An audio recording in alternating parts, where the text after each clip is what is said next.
কি খেলাটাই না দেখাচ্ছে শাকিব খানের দল ঢাকা ক্যাপিটালস। শাকিব খান নিজেই বড় নাম, তিনি থাকবেন কি থাকবেন না এই সংক্রান্ত একটা আলোচনা ছিল। তবে সেই সব কিছু উড়িয়ে দিয়ে শাকিব খান 5 বছরের জন্য থাকছেন ঢাকা ক্যাপিটালসের সাথে। তার সাথে সাথে ঢাকা ক্যাপিটালস উঠে পড়ে লেগেছে দেশি বিদেশি বড় বড় নাম দলে ফেরাতে। বিপিএল এর আগে ডাবল চমক, বাবর আজম ও কুইন্টন ডিককে দলে নিল শাকিব খানের ঢাকা ক্যাপিটালস। বিপিএল এর মঞ্চে শুরু হয়ে গেছে তারকা শিকারের হুল্লোড়।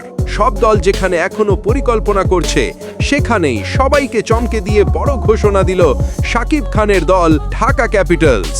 বাংলাদেশ প্রিমিয়ার লিগের দ্বাদশ আসর মাঠে গড়াবে আগামী 30 ডিসেম্বর আর শেষ হবে 7 ফেব্রুয়ারি।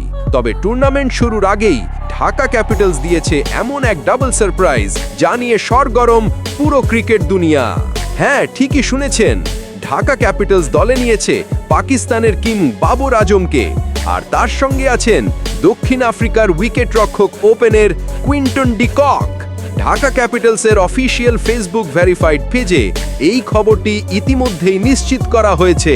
জানা গেছে দুজন তারকার সাথেই ডিরেক্ট সাইনিং সম্পন্ন হয়েছে, অর্থাৎ তারা নিশ্চিতভাবেই খেলবেন বিপিএল 2026 আসরে।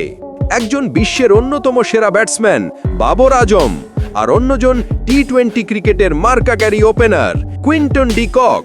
দুজন একসাথে ঢাকার জার্সিতে খেললে দর্শকদের উত্তেজনা হবে আকাশ ছোঁয়া।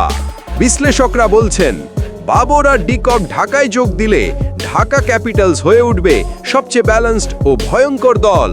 ব্যাটিং লাইন আপে থাকবে আগুন, আর সাকিবের নেতৃত্বে তৈরি হবে এক dream combination.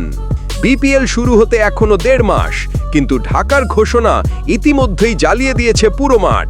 Babar Azam, Quinton de Kock আর শাকিব খান এক টিমে, এটা সত্যিই বিপিএল এর ইতিহাস বদলে দিতে পারে।